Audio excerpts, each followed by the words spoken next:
नमस्कार, स्वागत है आपका न्यूज बाइस्कोप में। मैं हूं आसिया। बिहार की राजनीति में फिर से नए जुगलबंदी की आहट मिलने लगी है। जदयू से मोहभंग होने के बाद उपेंद्र कुशवाहा ने नई पार्टी सोमवार को ही बनाई थी और मंगलवार को भाजपा प्रदेश अध्यक्ष संजय जायसवाल उनके पटना स्थित आवास पर उनसे मिलने पहुंच गए। दोनों के बीच में बंद कमरे में काफी देर तक बातचीत हुई है। इसे लेकर बिहार की राजनीतिक गलियारे में कई तरह की चर्चा भी होने लगी है।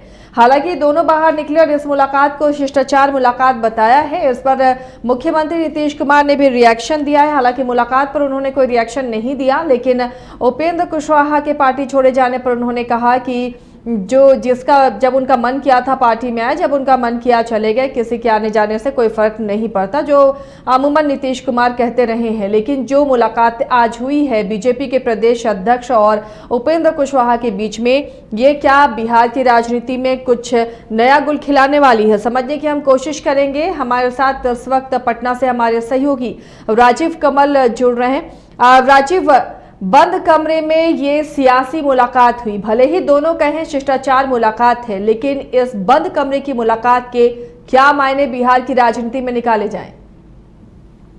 देखिए, जब संजय जायसवाल पहुंचे उपेंद्र कुशवाहा के घर पर, तो एक तरीके से जो बिहार में सियासत है वो कहीं ना कहीं एक नया मोड़, क्योंकि उपेंद्र कुशवाहा ने कल ही नई पार्टी का ऐलान किया और नई पार्टी की घोषणा की। जदयू के 19 और 20 को जिस तरीके से उन्होंने बैठक बुलाई थी, कार्यकर्ताओं की बैठक के बाद उन्होंने ये निर्णय लिया कि वो नई पार्टी बना रहे हैं। और नई पार्टी ऐलान करने के बाद राजनीतिक गलियारों में जो लौ कुश की जोड़ी नीतीश कुमार के साथ कही जाती थी वो टूट गई। टूटने के बाद और अब एक नया समीकरण, जिस तरीके से आज संजय जायसवाल पहुंचे हैं आवास पर, लगभग 2 घंटे से ऊपर बातचीत चली है। बंद कमरे में क्या बात हुई है पूछे जाने पर उन्होंने कहा कि एक शिष्टाचार मुलाकात है।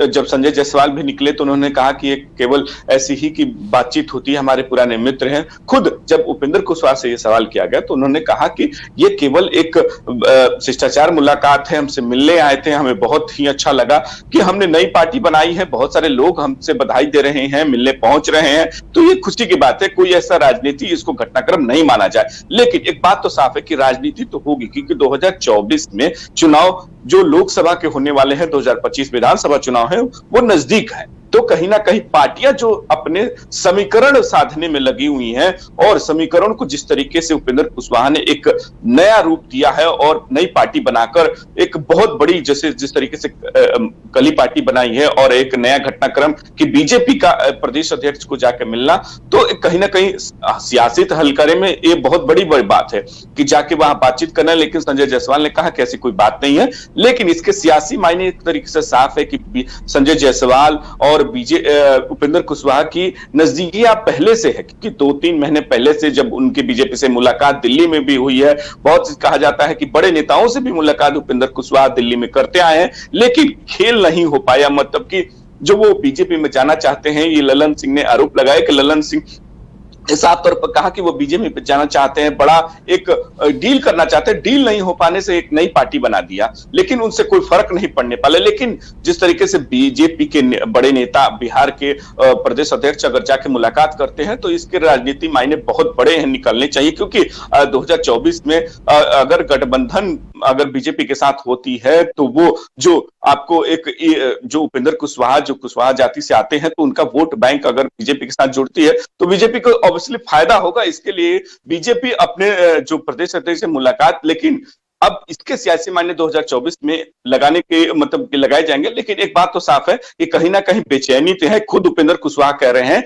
कि हमारे जिस तरीके से पार्टी से निकलने से ललन सिंह में बेचैनी है, उनके पार्टी में बेचैनी है। उन्होंने कहा कि हम नीतीश कुमार का सम्मान तो करते हैं, लेकिन जो उनके आसपास लोग हैं वो केवल नीतीश कुमार को भ्रमित कर रहे हैं, वो पार्टी कमजोर कर रहे हैं। और इसी तरह मुझे पार्टी कमजोर करने से मैं पार्टी से निकल गया हूं। लेकिन उन्होंने एक तरफ से कहा कि मेरे निकलने से लोगों को दर्द हो रहा है। मतलब वो साफ है कि कहीं ना कहीं दर्द दिख रहा है कि जब उन्होंने ललन सिंह ने ये कहा कि 2025 में तेजस्वी हमारे उम्मीदवार नहीं है, तेजस्वी चेहरे नहीं है मुख्यमंत्री के, तो कहीं ना कहीं एक अलग हट के बात करना, क्योंकि नीतीश कुमार ने खुद खुले मंच पर विधानमंडल में जब बैठक हो रही थी तो उसमें कहा था कि तेजस्वी ही मेरे विरासत हैं और आगे 2025 इन्हीं के नेतृत्व में चुनाव लड़े जाएंगे। लेकिन ललन सिंह ने यह कल कहकर एक तरीके से पूरे बिहार में सरगर्मी बढ़ा दी कि तेजस्वी यादव हमारे विरासत।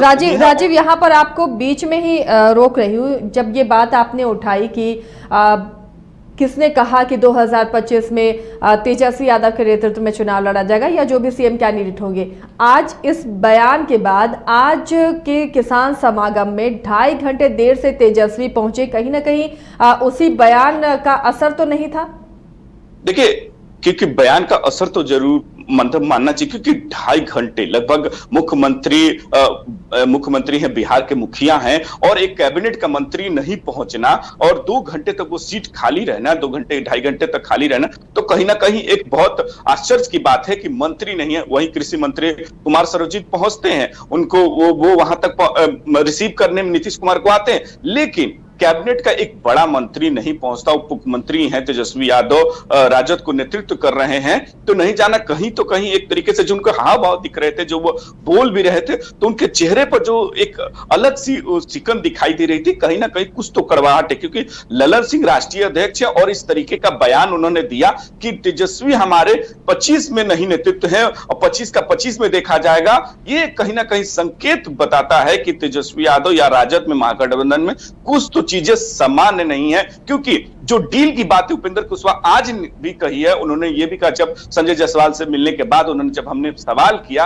कि जब आप लोग मुलाकात करने के बाद ललन सिंह ने आप पे ये आरोप लगाया, तो उन्होंने कहा कि डील तो हुई थी, जो डील अब कोई बताना नहीं चाहता, राजद के हर एक लोग को पता है कि डील क्या हुई थी, कि 2023 में नीतीश कुमार तेजस्वी यादव को मुख्यमंत्री बनाकर वो राष्ट्रीय नेतृत्व में चले जाएंगे, वो दिल्ली में एक तरीके प्रधानमंत्री के कैंडिडेट बने, लेकिन ऐसा हुआ नहीं होने के कारण स्थिति जो बन रही है वो कहीं ना कहीं एक तरीके से तेजस्वी यादव की पार्टी और तेजस्वी यादव खुद चाहते हैं कि वो जल्दी से जल्दी मुख्यमंत्री बन जाए। क्योंकि आज उनके विधायक ने भी कहा कि होली बाद मुख्यमंत्री पद का शपथ लेंगे तेजस्वी यादव। मतलब ये एक तरीके से राजद में कहीं ना कहीं साफ तौर पर इस तरीके से कहा जा रहा है, मन अंदर ही अंदर खानी बात हो रही है कि तेजस्वी यादव को जल्द से जल्द नेतृत्व देना है। क्योंकि नीतीश कुमार ने खुद विधानमंडल के बैठक में ये कह दिया था कि तेजस्वी यादव हमारे यही तो नेतृत्व करेंगे और यही आगे बढ़ाएंगे, इस पार्टी महागठबंधन में इन्हीं के नेतृत्व में आगे बढ़े। तो उसको लेकर कहीं ना कहीं जो देरी हो रही है, 2023 की जो देरी हो रही है, 2024 आने वाला है, तो उसको लेकर कहीं ना कहीं महागठबंधन में घबराहट,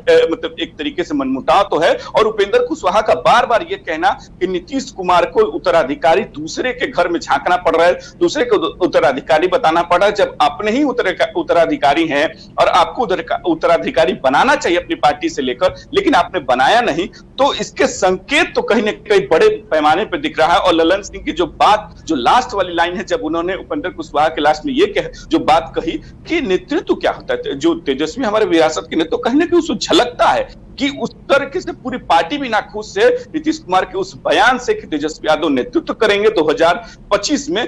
तो पार्टी भी कहीं ना कहीं, जदयू में भी एक तरीके से हलचल है तेजस्वी यादव के उस नेतृत्व को लेकर। और जो बार बार उपेंद्र कुशवाहा हर एक मंच पर उठाते रहे हैं कि तेजस्वी यादव का नेतृत्व पसंद नहीं है तेजस्वी यादव और उनकी पार्टी बर्बाद करना चाहती है जदयू को, तो कहीं ना कहीं जदयू में भी इसको लेकर हलचल है। और जहां आरजेडी ये चाहती है कि तेजस्वी यादव को 2024 से पहले मुख्यमंत्री बना दिया जाना चाहिए।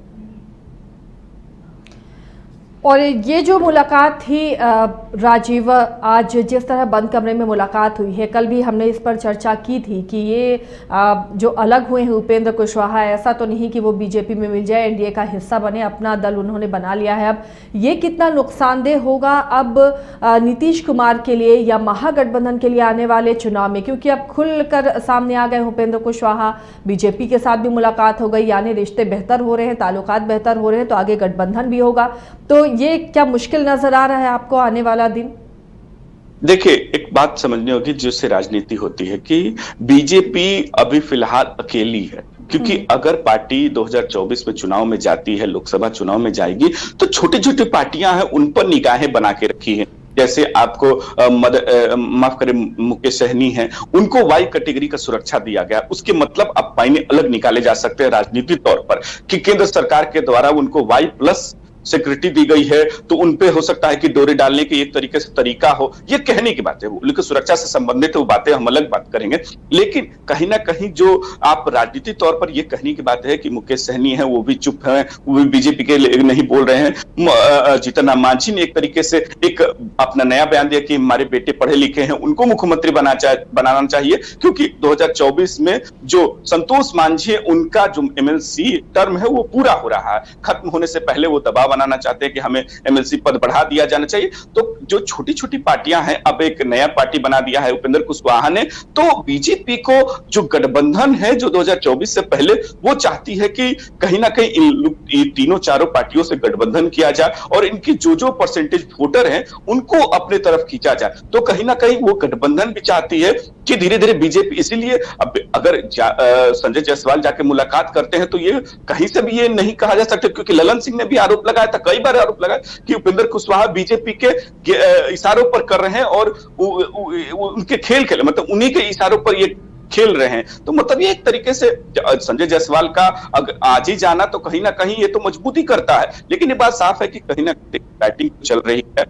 2024 में बीजेपी भी चाहती है कि छोटे छोटे पार्टियां हैं उनके जो नेतृत्व है उनको अपनी तरफ किया जाए। चिराग पासवान हो, उनके चाचा हो, पशुपतिनाथ पारस हो, जीतन मांझी हो, मुकेश सहनी हो, तो इन पार्टियों का गठबंधन करके एक अलायंस करके 2024 का चुनाव 2025 का भी लड़ा जाए, तो उसको लेकर तो चल रही है। अब यही देखना होगा कि ये कब अलायंस के रूप में बनती है। लेकिन एक बात समझ है कि कहीं ना कहीं बीजेपी तो एक तैयारी कर रही है, महागठबंधन भी कहीं ना कहीं अपनी जो 7 पार्टियों की गठबंधन कहती है कि हम इंटैक्ट पार्टी हैं, उसकी भी 25 तारीख को होने वाली। अमित शाह आने वाले हैं, इस पर संजय जायसवाल ने कहा कि अमित शाह की तैयारी चल रही है कि वो गृह मंत्री आने वाले हैं और उनका वाल्मीकि नगर में कि हम जनसभा है और महागठबंधन की जनसभा आपको रंगभूमि पूर्णिया में है। तो जो राजनीतिक घटनाक्रम है वो तेजी से अब बिहार में देखने को मिल रहा है और हम ये लगता है कि 2-4 महीने में होली बाद एक तरीके से बहुत बड़ा बदलाव भी हो सकता है कि बिहार की राजनीति में आपको देखने को जरूर मिलेगा।